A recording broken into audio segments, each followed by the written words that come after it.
എല്ലാവർക്കും നമസ്കാരം. മാത്വി ലേണിംഗിലേക്ക് വീണ്ടും സ്വാഗതം. ഇന്നത്തെ ഈ ഒരു വീഡിയോയിൽ നമ്മൾ ഡിസ്കസ് ചെയ്യാനായിട്ട് പോകുന്നത് എങ്ങനെ HSA മാത്തമാറ്റിക്സിന്റെ പ്രിപ്പറേഷൻ നിങ്ങൾക്ക് സ്റ്റാർട്ട് ചെയ്യാം. ഇനി വരാൻ പോകുന്ന HSA മാത്തമാറ്റിക്സിന്റെ പ്രിപ്പറേഷൻ എങ്ങനെ തുടങ്ങാം, എന്തൊക്കെയാണ് പഠിച്ചു തുടങ്ങേണ്ടത്, നല്ല ഒരു റാങ്കിലെത്താൻ നമ്മൾ ഏത് പ്രിപ്പറേഷൻ സ്ട്രാറ്റജിയാണ് ഉപയോഗിക്കേണ്ടത് എന്ന് മുതൽ നമ്മൾ പഠിക്കണം. പരീക്ഷയുടെ എത്ര ദിവസം മുമ്പ് നമ്മൾ പ്രിപ്പറേഷൻ തുടങ്ങണം എന്നുള്ള പല സംശയങ്ങളും ഒരുപാട് പേര് ചോദിക്കാറുണ്ട്. അപ്പൊ അതിനൊക്കെയുള്ള ഒരു സൊല്യൂഷൻ എൻ്റെ ഒരു അഭിപ്രായമാണ് ഞാൻ പറയുന്നത് കേട്ടോ. അതാണ് നമ്മൾ ഈ ഒരു വീഡിയോയിൽ ഷെയർ ചെയ്യാനായിട്ട് പോകുന്നത്. അപ്പോൾ നമുക്ക് നേരെ ടോപ്പിക്കിലേക്ക് വരാം. ഇനി വരാൻ പോകുന്ന HSA അല്ലെങ്കിൽ HST മാത്തമാറ്റിക്സ്, അതിൻ്റെ പ്രിപ്പറേഷൻ എന്ന് തുടങ്ങണം, അതാണ് ആദ്യമായി നമ്മൾ പറയാനായിട്ട് പോകുന്ന പോയിന്റ്. അപ്പോൾ എല്ലാവർക്കും അറിയാം, കഴിഞ്ഞ തവണ HSA നോട്ടിഫിക്കേഷൻ വന്നതും ആ എക്സാം നടന്നതുമായിട്ടുള്ള കാലയളവ് ഏകദേശം ഒരു വർഷം കാലയളവ് ഉണ്ടായിരുന്നു. ഒരു വർഷത്തിൽ കൂടുതൽ കഴിഞ്ഞ വർഷം HSA പരീക്ഷ എഴുതിയ ആളുകൾക്ക് പ്രിപ്പറേഷന് സമയം കിട്ടിയിട്ടുണ്ടായിരുന്നു. കാരണം എന്താണെന്ന് വെച്ചാൽ അതൊരു പ്രാവശ്യം എക്സാം ഡേറ്റ് വന്നു, വീണ്ടും അത് പോസ്റ്റ്പോൺ ചെയ്തു. അപ്പൊ അതുകൊണ്ടും കുറച്ചും കൂടെ ടൈം കൂടുതലായിട്ട് കിട്ടി. ഇനി വരാൻ പോകുന്ന PSC എല്ലാം ഇപ്പം നടന്നുകൊണ്ടിരിക്കുന്ന PSC പരീക്ഷകൾക്കൊന്നും ആ ഒരു ടൈം നമുക്ക് കിട്ടണം എന്നില്ല. ഇപ്പോൾ മാക്സിമം പോയാൽ ഒരു 6 മാസം അല്ലെങ്കിൽ മാക്സിമം 8 മാസം അതിനകത്ത് PSC പരീക്ഷകളൊക്കെ നടത്തി പോവാറുണ്ട്. അപ്പൊ അതുകൊണ്ട് തന്നെ നോട്ടിഫിക്കേഷൻ വന്നാൽ ഒരു 6 മാസമേ നിങ്ങൾ ഈ ഒരു എക്സാം നടക്കാനായിട്ട് ഉള്ള സമയമായിട്ട് കാണാവൂ. ഓക്കെ, അപ്പൊ 6 മാസം കൊണ്ട് നമുക്ക് HSA മാത്തമാറ്റിക്സിന്റെ പ്രിപ്പറേഷൻ നടത്താനായിട്ട് പറ്റുമോ? തീരെ സാധിക്കില്ല എന്നൊന്നും പറയാൻ പറ്റില്ല. നിങ്ങൾ ഫുൾ ടൈം അതിനു വേണ്ടി ഡെഡിക്കേറ്റഡ് ആയിട്ട് ഫുൾ ടൈം വർക്ക് ചെയ്യുകയാണെങ്കിൽ നിങ്ങൾക്ക് സാധിക്കും. നമുക്ക് ആകെ പഠിക്കാനുള്ളത് 8 മൊഡ്യൂളുകളാണ് മാത്തമാറ്റിക്സിലെ പഠിക്കാനുള്ളത്. അതായത് മാത്സും സ്റ്റാറ്റി അടങ്ങുന്ന 8 മൊഡ്യൂളുകളാണ് നമുക്ക് പഠിക്കാനുള്ളത്. അപ്പൊ അത് പഠിക്കാൻ 6 മാസം ഒക്കെ സമയം മതി സ്വാഭാവികമായിട്ടും. പിന്നെ ഇതിൽ ഏറ്റവും ഇമ്പോർട്ടൻ്റ് ആയിട്ടുള്ള ഒരു ഫാക്ടർ എന്ന് പറഞ്ഞാൽ റിവിഷൻ ആണ്. ആ റിവിഷൻ നമുക്ക് കുറേ കണ്ടന്റുകൾ വലിച്ചു വാരി പഠിച്ചു കഴിഞ്ഞിട്ട് നമുക്ക് റിവിഷൻ ചെയ്ത് നമ്മളത് ഉറപ്പിച്ചിട്ടില്ല എങ്കിൽ പ്രത്യേകിച്ച് ഗുണമൊന്നുമില്ല ഈ പഠിച്ചതിന്. അപ്പൊ അതുകൊണ്ട് റിവിഷൻ ആണ് ഏറ്റവും ഇമ്പോർട്ടൻറ്റ്. അപ്പൊ റിവിഷന് നിങ്ങൾക്ക് സമയം വളരെ കുറവായിരിക്കും. ഈ 6 മാസത്തിന്റെ ഉള്ളിലാണ് നിങ്ങൾ പ്രിപ്പയർ ചെയ്യുന്നതെങ്കിൽ. അപ്പൊ എത്രയും നേരത്തെ പ്രിപ്പറേഷൻ തുടങ്ങാൻ പറ്റുമോ അത്രയും നേരത്തെ തുടങ്ങുന്നത് വളരെ നല്ലതാണ്. അപ്പൊ ഇപ്പോൾ നിങ്ങൾ UP LP പരീക്ഷകളൊക്കെ കഴിഞ്ഞ് അടുത്ത ഒരു ടീച്ചിങ് എക്സാം വെയിറ്റ് ചെയ്യുന്ന ആളുകൾ ഇപ്പൊ തന്നെ HSAയുടെ പ്രിപ്പറേഷൻ ആരംഭിക്കുക, ഒട്ടും സമയം കളയാതെ. നമുക്ക് പഠനത്തിൽ ഗ്യാപ്പ് വന്നാൽ വീണ്ടും തുടങ്ങി എടുക്കുക എന്നുള്ളത് കുറച്ച് പ്രയാസമായിട്ടുള്ള കാര്യമാണെന്ന് നിങ്ങൾക്ക് എല്ലാവർക്കും അറിയാം. അപ്പൊ അതുകൊണ്ട് UP പരീക്ഷയൊക്കെ കഴിഞ്ഞ് ഇപ്പോൾ റെസ്റ്റ് ചെയ്യാതിരിക്കാതെ നേരിട്ട് അടുത്ത എക്സാമിന് പ്രിപ്പറേഷൻ തുടങ്ങും എല്ലാവരും. അപ്പോൾ ടൈം അങ്ങനെയാണ്, എത്ര നേരത്തെ തുടങ്ങുന്നു അത്രയും നല്ലത്. നമ്മൾ എക്സ്പെക്ട് ചെയ്യുന്ന പരീക്ഷ 2026 റാങ്ക് ലിസ്റ്റ് വരെ, 2026 വരെ റാങ്ക് ലിസ്റ്റ് ഉണ്ട്. അതിന് മുമ്പ് ഒരു എക്സാം നടക്കുമെന്നാണ് നമ്മൾ പ്രതീക്ഷിക്കേണ്ടത്. അപ്പോൾ ഈ ഒരു ഡിസംബറിലോ അല്ലെങ്കിൽ അടുത്ത വർഷം ആദ്യമോ ഒക്കെ ആയിട്ട് നോട്ടിഫിക്കേഷൻ വരാൻ സാധ്യതയുണ്ട്. അപ്പൊ അതിനനുസരിച്ച് പ്രിപ്പയർ ചെയ്യാൻ ഇപ്പോഴാണ് എക്സാക്ട് സമയം, കൃത്യമായിട്ടുള്ള സമയം നിങ്ങൾ പഠിച്ചു തുടങ്ങേണ്ടത് ഇപ്പോഴാണ്. ഇനി പഠിക്കുമ്പോൾ എന്താണ് പഠിക്കേണ്ടത്? നമ്മൾ സിലബസ് സ്റ്റിക്ക് ഓൺ ചെയ്ത് സിലബസ് ആണ് പഠിക്കേണ്ടത്. സിലബസിൽ തന്നെ നിന്ന് അത് തന്നെ പഠിച്ചാൽ നമുക്ക് 100% വിജയം ഉണ്ടാവും. അപ്പോൾ സിലബസിൽ എന്തൊക്കെയാ ഉള്ളതെന്ന് വെച്ചാൽ, സിലബസിൽ നമ്മൾ പഠിക്കേണ്ടത് 8 മൊഡ്യൂളുകളാണെന്ന് ഞാൻ പറഞ്ഞു.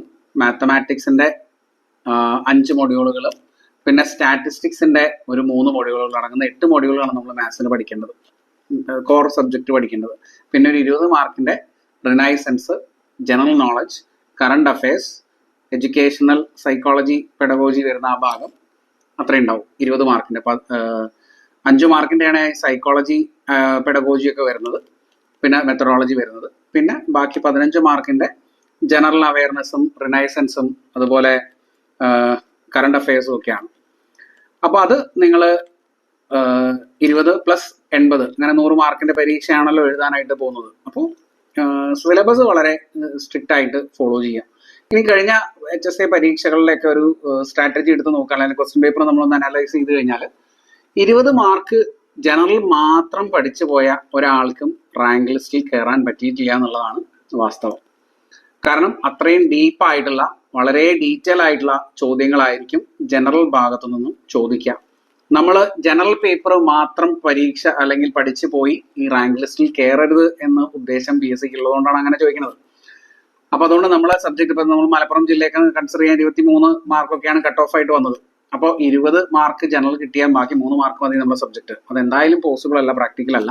അപ്പൊ അത്രയും ടഫായിട്ടുള്ള ചോദ്യങ്ങളായിരിക്കും നമുക്ക് ഉണ്ടാവുക. അപ്പൊ മാക്സിമം നമ്മളൊന്ന് ആഞ്ഞു പിടിച്ചാൽ ഒരു 10 മാർക്ക്, 8-10 മാർക്കാണ് നമുക്ക് 20 മാർക്കിൽ നിന്നും മാക്സിമം കിട്ടാനായിട്ടുള്ള സാധ്യതയുള്ളത്. ബാക്കി വരുന്ന മാർക്കുകളൊക്കെ നമ്മൾ നമ്മുടെ സബ്ജക്റ്റിൽ നിന്നും സ്കോർ ചെയ്യണം. കഴിഞ്ഞ വർഷത്തെ പരീക്ഷ, അപ്പോൾ അതിനുശേഷം കഴിഞ്ഞ എക്സാം, ലോങ് ടേം എക്സാം, ഒരു മെയിൻ എക്സാം കഴിഞ്ഞിട്ട് വന്ന NCA 2 പരീക്ഷകളൊക്കെ കഴിഞ്ഞു. അപ്പൊ അതിലൊക്കെ ക്വസ്റ്റ്യൻ പേപ്പർ നിങ്ങൾ അനലൈസ് ചെയ്ത് കഴിഞ്ഞാൽ നിങ്ങൾക്ക് കാണാൻ പറ്റുന്നത് കുറച്ച് ടഫ് ആയിട്ടുള്ള ചോദ്യങ്ങളാണ് ഇതിന്. 2016 പരീക്ഷയെക്കാളും അതിനുശേഷം വന്ന പരീക്ഷകൾക്കൊക്കെ വളരെ ടഫ് ആയിട്ടുള്ള ചോദ്യങ്ങളാണ് ഉണ്ടായിട്ടുള്ളത്. അത് കഴിഞ്ഞ പരീക്ഷ എഴുതിയ ആളുകൾക്ക് അറിയുണ്ടാവും. നൺ ഓഫ് ദീസ്, ഇവയൊന്നുമല്ല എന്ന ഓപ്ഷൻസ് ഒരുപാട് ക്വസ്റ്റ്യൻസിൽ ഉണ്ടായിരുന്നു. അതിലൊരു 8-9 ക്വസ്റ്റ്യൻ്റെ ആൻസർ തന്നെ നൺ ഓഫ് ദീസ് ആയിരുന്നു. അതൊക്കെ വരുമ്പോഴാണ് നമുക്ക് ഈ ടൈം മാനേജ്മെന്റ് ഒരു ചെറിയ പ്രശ്നമായിട്ട് വരിക. നമ്മൾ ചെയ്ത് നോക്കുന്ന ആൻസർ ചിലപ്പോൾ ഓപ്ഷനിൽ ഉണ്ടാവില്ല. അപ്പൊ നമുക്ക് നൺ ഓഫ് ദീസ് ആണെന്ന് തോന്നും. നൺ ഓഫ് ദീസ് ആയിരിക്കും ചിലപ്പോൾ അതിന്റെ ആൻസർ. എന്നാലും നമുക്കൊരു സംശയമാണ്, നമ്മൾ ചെയ്തതിൽ മിസ്റ്റേക്ക് പറ്റിയിട്ടാണോ അങ്ങനെ സംഭവിച്ചതെന്ന് അറിയാൻ വേണ്ടി നമ്മൾ വീണ്ടും ആ ക്വസ്റ്റ്യൻ ഒന്നുകൂടെ ചെയ്ത് നോക്കും. അപ്പോഴും നമുക്ക് നൺ ഓഫ് ദീസ് ആൻസർ ഓപ്ഷനിൽ ഇല്ലാത്തതിനെയാണ് കിട്ടുക. അപ്പോഴാണ് നമ്മളത് കൺഫേം ചെയ്യുന്നുണ്ടാവുക. അപ്പൊ അങ്ങനെയുള്ള ചില പ്രശ്നങ്ങൾ ആ ഒരു പരീക്ഷയ്ക്ക്, ആദ്യത്തെ പരീക്ഷ ഉണ്ടായത്. അപ്പൊ ടൈം മാനേജ്മെന്റ് വളരെ വലിയ ഒരു ഫാക്ടറാണ്. അപ്പോൾ നമ്മൾ പറഞ്ഞു വന്നത്, നമ്മുടെ സിലബസ് സ്റ്റിക്ക് ഓൺ ചെയ്ത് നിങ്ങൾ പഠിക്കുക. സിലബസ് മാത്രം കവർ ചെയ്താൽ പോരാ. സിലബസ് ആണ് പഠിക്കേണ്ടത്, അതിന്റെ കണ്ടന്റ് നിങ്ങൾ സിലബസ് വെച്ച് തന്നെയാണ് പഠിക്കേണ്ടത്. പക്ഷെ ക്വസ്റ്റ്യൻസ് നിങ്ങൾ ഒരുപാട് പ്രാക്ടീസ് ചെയ്യേണ്ടതായിട്ട് വരും. അപ്പൊ ഇതിലെ ടോപ്പിക്കുകൾ നമുക്കറിയാം. +1 +2 ബേസ് ആണ് ആദ്യമുള്ളത്. പിന്നെ degree first year, second year, third ഇയറിന്റെ റിയൽ കോംപ്ലക്സ് ഒക്കെ കുറച്ചൊക്കെ വന്നിട്ടുണ്ട്. പിന്നെ സ്റ്റാറ്റിസ്റ്റിക്സ് വരുന്നത് നമ്മൾ സബ്സിഡിയറി സ്റ്റാറ്റിസ്റ്റിക്സ് പഠിച്ചിട്ടുണ്ടാവും മാത്സുകാരാണെങ്കിൽ. അല്ലെങ്കിൽ ഡിഗ്രി എടുത്ത ആളുകൾക്കും ഈ പരീക്ഷ എഴുതാം. അപ്പൊ അവരും നമ്മൾ സ്റ്റാറ്റിസ്റ്റിക്സ് നന്നായിട്ട് പഠിച്ചിട്ടുണ്ടാവും. അതല്ലെങ്കിൽ ഇവിടെ നമ്മൾ സ്റ്റാറ്റിസ്റ്റിക്സിന്റെ ഭാഗങ്ങൾ നോക്കേണ്ടത്, നിങ്ങൾ +2 സ്റ്റാറ്റിസ്റ്റിക്സിന്റെ ടെക്സ്റ്റ് നോക്കിയാൽ അതിനകത്തുണ്ട് ഈ പറഞ്ഞ കാര്യങ്ങളെല്ലാം. ഒന്നും തന്നെ അതൊന്ന് പുറത്തുനിന്ന് ചോദിക്കുന്നില്ല. +2 സ്റ്റാറ്റിസ്റ്റിക്സിന്റെ ടെക്സ്റ്റ് നിങ്ങൾക്ക് സമഗ്രയിൽ നിന്ന് ഡൗൺലോഡ് ചെയ്യാനായിട്ട് പറ്റും. +2 സ്റ്റാറ്റിസ്റ്റിക്സും +1 സ്റ്റാറ്റിസ്റ്റിക്സിന്റെ മലയാളം ടെക്സ്റ്റുകൾ സമഗ്രയിൽ നിന്ന് നമുക്ക് ഡൗൺലോഡ് ചെയ്യാൻ പറ്റും. ആ സിലബസ് ആണ് സ്റ്റാറ്റിസ്റ്റിക്സ് നിങ്ങൾ നോക്കേണ്ടത്. മറ്റത് നമ്മുടെ സബ്ജക്റ്റുകൾ +1 +2ന്റെ ടോപ്പിക്കുകളും ഡിഗ്രിയുടെ ടോപ്പിക്കുകൾ റിയൽ അനാലിസിസും കോംപ്ലക്സ് അനാലിസിസും ഡിഫറൻഷ്യൽ ഇക്വേഷനും ഒക്കെ വരുന്നുണ്ട്. നമ്പർ തിയറി വരുന്നുണ്ട്. അപ്പൊ മലയാളം ടേമുകൾ വളരെ ഇമ്പോർട്ടന്റ് ആയിട്ട് നിങ്ങൾ പഠിക്കേണ്ടതാണ്. കാരണം കഴിഞ്ഞ തവണ പരീക്ഷയിൽ നിങ്ങൾ ക്വസ്റ്റ്യൻ പേപ്പർ കണ്ടിട്ടുണ്ടെങ്കിൽ നിങ്ങൾക്ക് അറിയുണ്ടാവും, അതിന്റെ കൂടെയൊക്കെ ബ്രാക്കറ്റിൽ ഇംഗ്ലീഷ് വേർഡുകൾ ഉണ്ടായിരുന്നു. ചിലതിനൊന്നും ഉണ്ടായിരുന്നില്ല. അപ്പൊ അതുകൊണ്ട് നിങ്ങളത് ഇംഗ്ലീഷ് വേർഡുകൾ മാത്രം പഠിച്ചാൽ പോരാ, മലയാളം വേർഡുകളും കൂടെ പഠിക്കണം. അപ്പോൾ ഈ ഒരു സബ്ജക്റ്റുകൾ മാത്സ്, സ്റ്റാറ്റിസ്റ്റിക്സ്, +1ന്റെയും +2ന്റെയും പിന്നെ ഡിഗ്രിയുടെ റിയലും കോംപ്ലക്സും നമ്പർ തിയറി, ഡിഫറൻഷ്യൽ ഇക്വേഷനും അങ്ങനെയുള്ള കുറച്ച് കാര്യങ്ങളൊക്കെയാണ് നിങ്ങൾ ഇതിനകത്ത് സിലബസ് ആയിട്ട് കവർ ചെയ്യേണ്ടത്. അപ്പൊ എന്ത് പഠിക്കണം എന്ന് ചോദിച്ചാൽ ഈ കാര്യങ്ങളൊക്കെയാണ് നമ്മൾ പഠിക്കേണ്ടത്. ഇന്ന് എങ്ങനെ പഠിക്കണം എന്ന് ചോദിച്ചാൽ, നിങ്ങൾ +1ന്റെ ടെക്സ്റ്റും +2ന്റെ ടെക്സ്റ്റും കംപ്ലീറ്റ് ആയിട്ട് ആദ്യം, സ്വന്തമായിട്ട് പ്രിപ്പയർ ചെയ്യുന്ന ആളുകളുടെ കാര്യമാണ് ഞാൻ പറഞ്ഞത്, കംപ്ലീറ്റ് ആയിട്ട് ആദ്യം നിങ്ങൾ പഠിക്കുക. അതിലൊരു പോയിന്റ് പോലും വിടാതെ എല്ലാ കാര്യങ്ങളും വളരെ ഡീറ്റെയിൽ ആയിട്ട് നിങ്ങൾ തിയറി കംപ്ലീറ്റ് പഠിക്കുക. പ്ലസ് അതിൻ്റെ കൂടെ ഒബ്ജക്റ്റീവ് ടൈപ്പ് ക്വസ്റ്റ്യൻസ് പ്രാക്ടീസ് ചെയ്യണം. അത് വളരെ ഇമ്പോർട്ടൻ്റ് ആണ്. ക്വസ്റ്റ്യൻസ് പ്രാക്ടീസ് ചെയ്താലേ നമുക്ക് ഏതൊക്കെ ടൈപ്പ് ക്വസ്റ്റ്യൻ ആണ് വരുന്നത്, എത്ര ടൈം ഞാൻ ഒരു ക്വസ്റ്റ്യൻ ചെയ്യാനായിട്ട് എടുക്കുന്നുണ്ട്, ആ ക്വസ്റ്റ്യൻ എങ്ങനെയാണ് അപ്രോച്ച് ചെയ്യേണ്ടത്. ചില ആളുകൾ ചില ക്വസ്റ്റ്യൻസ് ഒക്കെ കണ്ടു കഴിഞ്ഞാൽ നീട്ടി വലിച്ച് സ്റ്റെപ്പുകളൊക്കെ എഴുതി വന്നാലേ അവർക്ക് ആൻസർ കിട്ടുള്ളൂ. അങ്ങനെ ഒരു ചെറിയ പ്രോബ്ലം ചില ആളുകൾക്ക് ഉണ്ടാവും. അവരെന്താന്ന് വെച്ചാൽ ഈ കോമ്പറ്റേറ്റീവ് എക്സാംസിന് വേണ്ടി പ്രിപ്പയർ ചെയ്യാത്ത, ആ ഒരു രീതിയിൽ പഠിക്കാത്തതുകൊണ്ടാണ്. അപ്പൊ അങ്ങനെയുള്ള ആളുകളൊക്കെ എന്ത് ചെയ്യുക, കൂടുതൽ ക്വസ്റ്റ്യൻസ് പ്രാക്ടീസ് ചെയ്യുക. അതും വളരെ ചെറിയ കാര്യങ്ങൾ ഷോർട്ടായിട്ട് എഴുതി പ്രാക്ടീസ്. ഷോർട്ട് കട്ട് എന്നല്ല ഞാൻ പറഞ്ഞത്, വളരെ സ്റ്റെപ്പുകളൊക്കെ കുറച്ച് എഴുതിയിട്ട് കാൽക്കുലേറ്റ് ചെയ്യാനായിട്ട് പഠിക്കണം. അങ്ങനെ പ്രാക്ടീസ് ചെയ്യണം. അപ്പൊ ടൈം അവിടെ വളരെ ഇമ്പോർട്ടൻ്റ് ആയിട്ടുള്ള കാര്യമാണ്. ടൈം നിങ്ങൾ നന്നായിട്ട് മാനേജ് ചെയ്യാൻ പഠിച്ചാലേ നമ്മുടെ എക്സാം ഹാളിൽ ഇരുന്ന് നമുക്ക് ആ ഒരു സ്പീഡും കാര്യങ്ങളും കിട്ടുള്ളൂ. പ്രത്യേകിച്ച് മാത്സ് ആണ്. നമ്മൾ സാധാരണ ജനറൽ PSCക്ക് ഒരു 10 ക്വസ്റ്റനോ 20 ക്വസ്റ്റനോ മാത്സ് എഴുതുന്ന പോലെയല്ല, 80 ക്വസ്റ്റ്യൻ മാത്സും സ്റ്റാറ്റിസ്റ്റിക്സും കൂടെ നമ്മൾ എഴുതുക എന്ന് പറഞ്ഞാൽ ടൈം വളരെ ഒരു ഇമ്പോർട്ടൻ്റ് ആയിട്ടുള്ള ഫാക്ടറാണ്. അപ്പോൾ 1.5 മണിക്കൂറാണ് നമുക്ക് സമയം കിട്ടുക. അതിനകത്ത് ഈ ക്വസ്റ്റ്യൻസ് ഒക്കെ നമ്മൾ സോൾവ് ചെയ്ത് നോക്കി എഴുതി ആൻസർ എഴുതേണ്ടി വരും. അപ്പോൾ അത് ശ്രദ്ധിക്കണം. ടൈം മാനേജ്മെന്റ് വളരെ ഇമ്പോർട്ടൻ്റ് ആണ്. അപ്പോൾ നിങ്ങൾ പഠിക്കുമ്പോൾ +1ന്റെയും +2ന്റെയും സിലബസ് നോക്കുക, അത് കൃത്യമായിട്ട് ടോപ്പിക്കുകൾ കംപ്ലീറ്റ് ആയിട്ട് പഠിക്കുക, എന്നിട്ട് അതിന്റെ ഒബ്ജക്റ്റീവ് ടൈപ്പ് ക്വസ്റ്റ്യൻസ് ചെയ്ത് പ്രാക്ടീസ് ചെയ്യുക. ഒബ്ജക്റ്റീവ് ടൈപ്പ് ക്വസ്റ്റ്യൻസ് ഇനി എവിടെ നിന്ന് കിട്ടും? ഒബ്ജക്റ്റീവ് ടൈപ്പ് ക്വസ്റ്റ്യൻസ് നമുക്ക് പ്രാക്ടീസ് ചെയ്യാൻ ഏറ്റവും സിമ്പിൾ ആയിട്ടുള്ള ക്വസ്റ്റ്യൻസിന്റെ സോഴ്സ് എന്ന് പറയുന്നത് എഞ്ചിനീയറിംഗ് എൻട്രൻസ് എക്സാമിന്റെ, കേരള എഞ്ചിനീയറിംഗ് എൻട്രൻസ് എക്സാമിന്റെ ക്വസ്റ്റ്യൻ പേപ്പറുകളാണ്. ആ ക്വസ്റ്റ്യൻ പേപ്പറുകളും അതിന്റെ മോഡൽ ക്വസ്റ്റ്യൻസും നിങ്ങൾക്ക് നെറ്റിലും അതുപോലെ തന്നെ ബുക്ക് സ്റ്റാളുകളും ഒക്കെ അവൈലബിൾ ആണ്.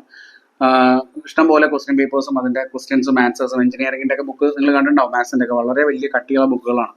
അതിന്ന് ക്വസ്റ്റ്യൻസ് നിങ്ങൾ എടുക്കും. പക്ഷെ അതിനെന്താ കുഴപ്പമെന്ന് വെച്ചാൽ അതിലൊക്കെ ഇംഗ്ലീഷിലായിരിക്കും ക്വസ്റ്റ്യൻസ്. നമുക്ക് വേണ്ടത് മലയാളത്തിലുള്ള ക്വസ്റ്റ്യൻസ് ആണ്. ഒന്ന് കൺവേർട്ട് ചെയ്ത് നിങ്ങൾ എഴുതി ഒന്ന് പ്രാക്ടീസ് ചെയ്യുന്നത് നല്ലതായിരിക്കും. അപ്പോൾ അങ്ങനെ ക്വസ്റ്റ്യൻസും നമുക്ക് അവിടെ നിന്ന് കളക്ട് ചെയ്യാം, അത് നിങ്ങൾക്ക് പഠിക്കാൻ പറ്റും. അപ്പോൾ ഒരു മേജർ പോർഷൻ നിങ്ങൾ അവിടെ കവർ ചെയ്യും, +1 +2ന്റെ ടോപ്പിക്കും സിലബസും പഠിക്കുന്നതോടെ. പിന്നെ നമ്മുടെ ലോവർ ലെവലിലേക്ക് 8, 9, 10 ക്ലാസ്സുകളിലെ എന്താണ് ഇതിനകത്ത് പഠിക്കാനുള്ളതെന്ന് ചോദിച്ചാൽ, നമുക്ക് ഫസ്റ്റ് ഈ മൊഡ്യൂളിൽ കുറച്ച് ജോമെട്രിയുടെ ഭാഗങ്ങളാണ് ഈ പറഞ്ഞ 8, 9, 10 ക്ലാസ്സുകളിലായിട്ട് പഠിക്കാനുള്ളത്. അതല്ലാതെ വേറെ 8, 9, 10 ക്ലാസ്സുകൾ സിലബസ് വൈസ് ഒന്നും നമുക്ക് ഡീറ്റെയിൽ ആയിട്ട് പഠിക്കാനില്ല. അപ്പോൾ ഈ ഒരു ജോമെട്രിയുടെ കുറച്ച് ഭാഗങ്ങൾ ആണ് നമ്മൾ അതിനകത്ത് സ്കൂൾ ടെക്സ്റ്റ് ബുക്കുകളിൽ നിന്നും നോക്കി പഠിക്കേണ്ടത്. അല്ല കഴിഞ്ഞൊക്കെ ബാക്കിയുള്ളതൊക്കെ +1ന്റെയും +2ന്റെയും സിലബസ് നോക്കിയാൽ മതി. അതൊക്കെ നിങ്ങൾക്ക് സ്വന്തമായിട്ട് പ്രിപ്പയർ ചെയ്ത് പഠിച്ച് പോകാൻ പറ്റുന്ന ഒരു ഭാഗങ്ങളാണ്. പിന്നെ അത് കഴിഞ്ഞാൽ നമ്മൾ പഠിക്കേണ്ടത് ഡിഗ്രിയുടെ ടോപ്പിക്കുകളാണ്. ഡിഗ്രിയുടെ ടോപ്പിക്കുകൾ എന്ന് പറയുമ്പോൾ അവിടെ വെക്ടർ കാൽക്കുലസിന്റെ കുറച്ച് ഭാഗങ്ങൾ ഉണ്ടാവും, അതുപോലെ നമ്പർ തിയറിയുടെ ഭാഗങ്ങളുണ്ട്. നമ്പർ തിയറി ഒരു പേപ്പറായിട്ട് നമ്മൾ പഠിച്ചിട്ടുണ്ടാവും ഡിഗ്രിക്ക്, അത് അത്യാവശ്യം നോക്കേണ്ടതാണ്. പിന്നെ അതുപോലെ തന്നെ ഡിഫറൻഷ്യൽ ഇക്വേഷന്റെ കുറച്ച് ഭാഗങ്ങൾ ഉണ്ടാവും, അത് നമ്മൾ നോക്കണം. പിന്നെ നമുക്ക് റിയൽ അനാലിസിസും കോംപ്ലക്സ് അനാലിസിസിന്റെയും കുറച്ച് ഭാഗങ്ങൾ പഠിക്കാനുണ്ട്, അതും നമ്മൾ ഇതിനകത്ത് നോക്കണ്ട. അത്യാവശ്യം അബ്സ്ട്രാക്ട് ആൾജിബ്ര അങ്ങനെയുള്ള സാധനങ്ങളൊന്നും ഇല്ല, അതൊന്നും നോക്കണ്ട.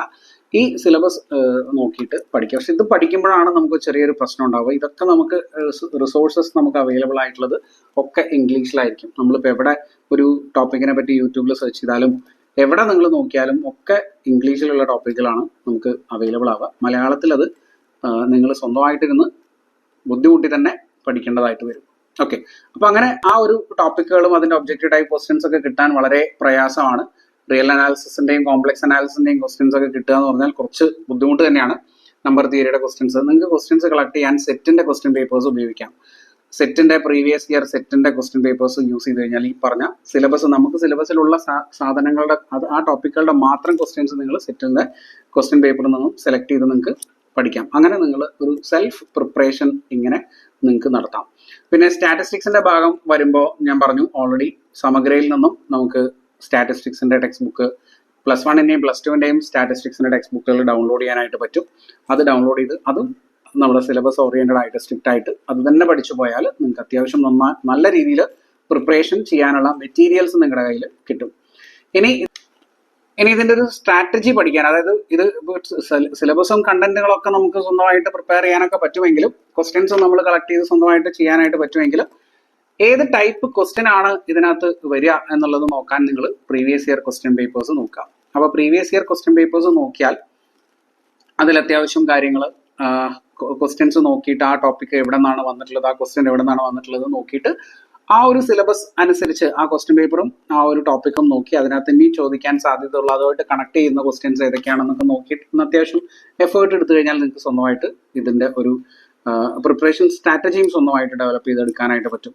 ഓക്കെ, അപ്പൊ ഇനി ഇങ്ങനെ നമുക്ക് ഇതിനെല്ലാത്തിനും ചെലവാക്കാൻ നമുക്ക് സമയമില്ല എങ്കിൽ മാത്രമാണ് നിങ്ങൾ എന്ത് ചെയ്യേണ്ടത്, ഒരു കോച്ചിങ് ഇൻസ്റ്റിറ്റ്യൂട്ടിനെയോ അല്ലെങ്കിൽ ഒരു കോച്ചിങ് ആപ്പിനെയോ ആശ്രയിക്കേണ്ടത്.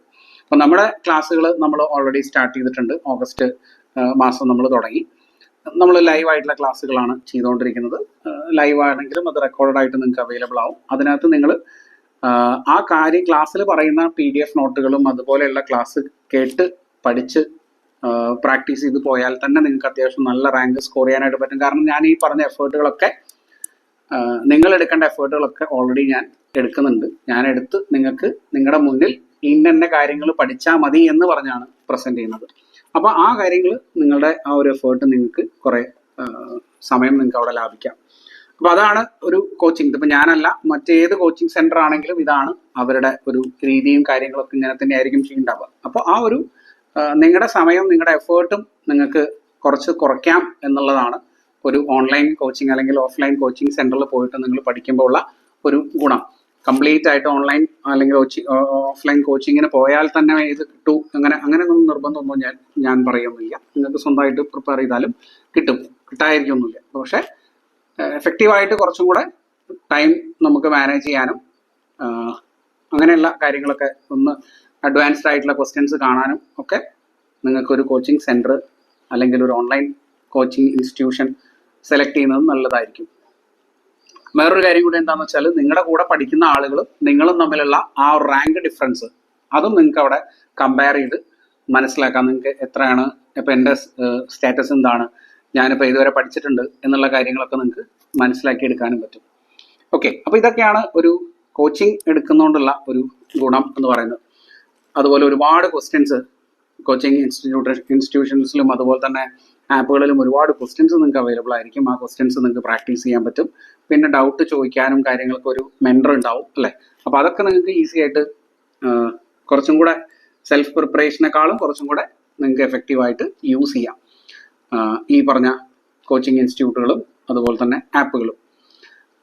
അപ്പോൾ ഈ കാര്യങ്ങളൊക്കെ നിങ്ങളൊന്ന് നോക്കി മനസ്സിലാക്കി ഇന്ന കാര്യങ്ങൾ ഇന്ന പോലെയൊക്കെ ചെയ്യുകയാണെങ്കിൽ കുറച്ചും കൂടെ ഈസി ആയിട്ട് നിങ്ങൾക്ക് പ്രിപ്പറേഷൻ നല്ല രീതിയിൽ കൊണ്ടുപോകാനായിട്ട് പറ്റും. ഇനി പ്രിപ്പയർ ചെയ്തുകൊണ്ടിരിക്കുമ്പോൾ നിങ്ങളിങ്ങനെ പ്രിപ്പയർ ചെയ്തുകൊണ്ടിരിക്കുമ്പോൾ നിങ്ങൾക്ക് ഏറ്റവും ഇമ്പോർട്ടൻ്റ് ആയിട്ട് നിങ്ങളുടെ പ്രിപ്പറേഷനൊക്കെ വൺസ് കഴിഞ്ഞു എന്ന് വിചാരിക്കും. എക്സാമിന് മുമ്പ് നിങ്ങളൊരു 2 തവണയെങ്കിലും മിനിമം റിവിഷൻ ചെയ്തിട്ടുണ്ടാവണം.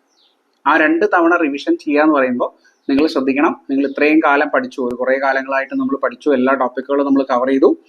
റിവിഷൻ ചെയ്യുമ്പോൾ നിങ്ങളുടെ കയ്യിൽ നിങ്ങൾക്ക് ആ ടോപ്പിക്കുകളൊക്കെ പഠിച്ചതിൻ്റെ ഒരു ഷോർട്ട് നോട്ട് നിങ്ങളുടെ കയ്യിൽ ഉണ്ടാവണം. ആ ഷോർട്ട് നോട്ട് ഉപയോഗിച്ചിട്ടായിരിക്കണം നമ്മുടെ പഠിത്തം അല്ലെങ്കിൽ റിവിഷൻ നമ്മൾ ചെയ്യേണ്ടത്. ആ ഷോർട്ട് നോട്ട് നോക്കി നിങ്ങൾക്ക് ഏതൊക്കെ ടോപ്പിക്കിൽ ഞാൻ എന്തൊക്കെയാണ് പഠിച്ചത് എന്ന് പെട്ടെന്ന് പറയാൻ പറ്റണം. നമ്മൾ നോട്ട് എഴുതി ഒക്കെ പഠിച്ച് വരുമ്പോൾ ഒരുപാട് സ്ഥലം നമുക്ക് പ്രോബ്ലം ചെയ്യാനൊക്കെ ആയിട്ട് പോയിട്ടുണ്ടാവും. അപ്പോൾ ടോപ്പിക്കുകൾ നിങ്ങൾ അതിനകത്ത് തിരഞ്ഞെടുക്കുക എന്ന് പറഞ്ഞാൽ കുറച്ച് പ്രയാസമാണ്. അപ്പോൾ ഷോർട്ട് നോട്ടിൻ്റെ ഒരു ബുക്കോ അല്ലെങ്കിൽ പേപ്പറുകളോ നിങ്ങളുടെ കയ്യിൽ നിർബന്ധമായിട്ടും ഉണ്ടാവണം. പിന്നെ ക്വസ്റ്റ്യൻസ് റിവിഷൻ ചെയ്യാൻ അത്യാവശ്യം കുറേ അധികം ക്വസ്റ്റ്യൻസ് നിങ്ങൾ ഓരോ ടോപ്പിക്കിൽ നിന്നും സെലക്ട് ചെയ്ത് അല്ലെങ്കിൽ കളക്ട് ചെയ്ത് വെച്ചിട്ടുണ്ടാവണം. ആ റിവിഷൻ ഒരു 2 or 3 തവണ, മിനിമം 2 തവണ എന്ന് ഞാൻ പറയും. ആ 2 തവണയെങ്കിലും നിങ്ങൾ എല്ലാ ടോപ്പിക്കും റിവൈസ് ചെയ്ത് പഠിച്ച് പോയാൽ അത്യാവശ്യം കുഴപ്പമില്ലാത്ത നല്ല റാങ്കിലേക്ക് നിങ്ങൾക്ക് എത്താനായിട്ട് പറ്റും. ഓക്കെ, അപ്പോൾ ഇത് സ്വന്തമായിട്ട് പ്രിപ്പയർ ചെയ്യുന്ന ആളുകൾക്ക് എങ്ങനെ ഇത് പ്രിപ്പയർ ചെയ്യാം, എന്തൊക്കെയാണ് ഇനി ചെയ്യേണ്ടത് എന്ന ഒരു ഔട്ട്ലൈനാണ് ഞാൻ തന്നത്. നിങ്ങളൊരു കോച്ചിങ് ഇൻസ്റ്റിറ്റ്യൂട്ടിൽ പോയിട്ടോ ഓഫ്ലൈൻ സെൻറ്ററിൽ പോയിട്ടോ അല്ലെങ്കിൽ ഒരു ഓൺലൈൻ സ്ഥാപനത്തിൽ പോയിട്ടോ ജോയിൻ ചെയ്യുമ്പോൾ കുറേ ടൈം നിങ്ങൾക്ക് അവിടെ നിങ്ങൾ ചിലവാക്കേണ്ട കുറേ ടൈം നിങ്ങൾക്ക് അവിടെ ലാഭിക്കാം. എഫേർട്ട് നിങ്ങൾ കൂടുതൽ പഠിക്കാൻ വേണ്ടി മാത്രം എടുത്താൽ മതിയാവും. നിങ്ങളുടെ മെറ്റീരിയൽസ് കളക്ട് ചെയ്യാനോ അല്ലെങ്കിൽ ക്വസ്റ്റ്യൻസ് ഉണ്ടാക്കാനോ അതിനൊന്നും നിങ്ങൾ എഫേർട്ട് എടുക്കേണ്ട കാര്യം വരില്ല. അപ്പോൾ അതാണ് അതിൻ്റെ ഒരു അഡ്വാൻറ്റേജ് എന്ന് പറയുന്നത്. നിങ്ങൾക്കറിയാം അത് ഒരു വലിയൊരു അഡ്വാൻറ്റേജ് തന്നെയാണെന്നുള്ളത്. പിന്നെ സിലബസ് ഓറിയൻറ്റഡ് ആയിട്ട് സ്ട്രിക്റ്റ് ആയിട്ട് പഠിക്കുക എന്നുള്ളതാണ്. റിവിഷൻ ഏറ്റവും ഇമ്പോർട്ടൻ്റ് ആണ്. പിന്നെ സാധാരണ രീതിയിൽ ഒരു പഠനം തുടങ്ങുന്ന ഒരാൾക്ക് കുറേ ലോങ് ഡിസ്റ്റൻസ് ആണ് കവർ ചെയ്യാനുള്ളത് എങ്കിൽ ഇടയ്ക്ക് വെച്ച് ഊർജം ചോർന്നു പോകുന്ന ഒരവസ്ഥ ഉണ്ടാവും. ആ ഒരു അവസ്ഥയാണ് നിങ്ങൾ ഏറ്റവും കൂടുതൽ ശ്രദ്ധിക്കേണ്ടത്. അങ്ങനെ ഊർജം ചോർന്നു പോവാതിരിക്കാൻ നിങ്ങൾ വളരെയധികം ശ്രദ്ധിക്കുക. കാരണം തുടങ്ങാനൊക്കെ നമ്മൾ തുടങ്ങും, അവസാനം അങ്ങോട്ട് കൺസിസ്റ്റൻ്റ് ആയിട്ട് പോവാൻ നമ്മൾ പറ്റില്ല. കുറേ കാര്യങ്ങൾ നമ്മുടെ ജീവിതത്തിൽ വരുന്ന പല പല ആവശ്യങ്ങളും പല പല പ്രശ്നങ്ങളും പല പല സാഹചര്യങ്ങളും കൊണ്ട് നമ്മൾ ഈ പഠനം അവിടെ ഇവിടേക്ക് വെച്ച് നിർത്താനും സ്റ്റോപ്പ് ചെയ്യാനും ആ ഒരു എഫേർട്ട് കുറയാനും ഒക്കെ സാധ്യതയുണ്ട്. അത് പക്ഷെ നിങ്ങൾ നല്ല രീതിയിൽ ഓവർകം ചെയ്യാനായിട്ട് ശ്രമിക്കണം മാക്സിമം. ഇത് നമ്മുടെ ജീവിത ലക്ഷ്യമാണ് എന്ന് തന്നെ വിചാരിച്ച് പഠിച്ച് മുന്നേറാനായിട്ട് എല്ലാവർക്കും സാധിക്കട്ടെ. ഓക്കെ, അപ്പോൾ നമ്മൾ ഇന്നത്തെ വീഡിയോയിൽ നമ്മൾ ഡിസ്കസ് ചെയ്ത പോയിന്റ്സ് നമുക്ക് ഒന്നുകൂടെ പറയാം. എന്നാണ് HSA മാത്തമാറ്റിക്സിന് പഠിച്ചു തുടങ്ങേണ്ടത്? അപ്പോൾ ഇനി എക്സാം എന്ന് വരുവാണെങ്കിലും ഇപ്പോഴാണ് നിങ്ങൾ പഠിക്കേണ്ടതായിട്ടുള്ള ഒരു സമയം. 1 വർഷം നിങ്ങൾ ടൈം മുന്നിൽ കണ്ട് പഠിച്ച് തുടങ്ങാം ഇപ്പം തന്നെ. രണ്ടാമത്, എന്താണ് പഠിക്കേണ്ടത്? നമ്മുടെ സിലബസ് ആണ് നമ്മൾ പഠിക്കേണ്ടത്. സിലബസിൽ സ്ട്രിക്റ്റ് ആയിട്ട് ഫോളോ ചെയ്താണ് നിങ്ങൾ പഠിക്കേണ്ടത്. സിലബസിൻ്റെ അപ്പുറം ഇപ്പുറം ഒന്നും നിങ്ങൾ തൽക്കാലത്തേക്ക് നോക്കാനായിട്ട് പോകണ്ട. സിലബസ് കൃത്യമായിട്ട് ഫോളോ ചെയ്ത് പഠിക്കുക. ഇനി എവിടെ നിന്ന് നിങ്ങൾക്ക് മെറ്റീരിയൽസ് കിട്ടും പഠിക്കാനായിട്ട്? നിങ്ങൾക്ക് മെറ്റീരിയൽസ് നിങ്ങളുടെ SCRT ടെക്സ്റ്റ് ബുക്കുകളും NCERT ടെക്സ്റ്റ് ബുക്കുകളും എൻട്രൻസിന്റെ ക്വസ്റ്റ്യൻസും ക്വസ്റ്റ്യൻ പേപ്പേഴ്സും ഒക്കെയാണ് നിങ്ങൾ ഇതിന് മെറ്റീരിയൽസ് ആയിട്ട് ഉപയോഗിക്കേണ്ടത്. സമഗ്രയിൽ നിന്ന് മലയാളം ടെക്സ്റ്റ് ബുക്കുകളൊക്കെ ഡൗൺലോഡ് ചെയ്യാനായിട്ട് പറ്റും. ഡിഗ്രിയുടെ ടോപ്പിക്സ് വരുമ്പോൾ മാത്രമാണ് നിങ്ങൾക്ക് മലയാളം കിട്ടാതിരിക്കുന്ന ഒരു ചെറിയ ബുദ്ധിമുട്ട് ഉണ്ടാവുക. പിന്നെ പറഞ്ഞത് റിവിഷൻ, ടൈം മാനേജ്മെന്റ്, അത് വളരെ ഇമ്പോർട്ടൻ്റ് ആണ്. റിവിഷൻ വളരെ ഇമ്പോർട്ടൻ്റ് ആണ്. റിവിഷന്റെ സമയത്ത് നിങ്ങൾ കറക്റ്റായിട്ടുള്ള ഒരു ഔട്ട്ലൈൻ എഴുതി വെച്ചിട്ടുള്ള ഒരു ഷോർട്ട് നോട്ട് നിങ്ങളുടെ കയ്യിൽ ഉണ്ടായിരിക്കണം. അത്യാവശ്യം ഇഷ്ടം പോലെ ക്വസ്റ്റ്യൻസും നിങ്ങളുടെ കയ്യിൽ ഉണ്ടാവണം. ആ ക്വസ്റ്റ്യൻസ് പ്രാക്ടീസ് ചെയ്ത് ഒരു 2 തവണയെങ്കിലും മിനിമം, 3 ചെയ്ത് കഴിഞ്ഞാൽ വളരെ നല്ലത്, 2 തവണയെങ്കിലും മിനിമം നിങ്ങൾ എക്സാമിന് മുമ്പ് റിവൈസ് ചെയ്തിരിക്കണം. ഇത്രയും കാര്യങ്ങൾ ശ്രദ്ധിച്ചാൽ നിങ്ങൾക്ക് നല്ല ഒരു റാങ്കിൽ നിങ്ങളുടെ സ്വപ്ന ജോലിയിലേക്ക് എത്താൻ നിങ്ങളെ സഹായിക്കും. നിങ്ങളുടേതായിട്ടുള്ള എഫേർട്ട് തന്നെയാണ് കൂടുതലും നിങ്ങൾ ഇതിന് എടുക്കേണ്ടത്. ഓക്കെ, അപ്പോൾ ഇത്രയും കാര്യങ്ങളാണ് നമ്മുടെ ഇന്നത്തെ വീഡിയോയിൽ നമ്മൾ ഡിസ്കസ് ചെയ്തത്. എങ്ങനെ HSA മാത്തമാറ്റിക്സ് നമുക്ക് ക്ലിയർ ചെയ്യാം സ്വന്തമായിട്ട്. ഇനി നിങ്ങൾ ഒരു ഓൺലൈൻ കോച്ചിങ് ആഗ്രഹിക്കുന്നുണ്ട് എങ്കിൽ മാത്നി ലേണിംഗ് ആപ്പിൽ നമ്മൾ ക്ലാസ്സുകൾ സ്റ്റാർട്ട് ചെയ്തിട്ടുണ്ട്. ലൈവ് ആയിട്ടുള്ള ക്ലാസ്സുകളും അതിൻ്റെ റെക്കോർഡഡ് ക്ലാസ്സുകളും നോട്ടുകളും എക്സാമുകളും ഒക്കെ അവൈലബിൾ ആവുന്ന ഒരു ബാച്ച് നമ്മൾ സ്റ്റാർട്ട് ചെയ്തിട്ടുണ്ട്. ജോയിൻ ചെയ്യാൻ ആഗ്രഹിക്കുന്ന ആളുകൾ താഴെ കാണുന്ന നമ്പറിൽ നമ്മളെ കോൺടാക്ട് ചെയ്യാം. Thank you.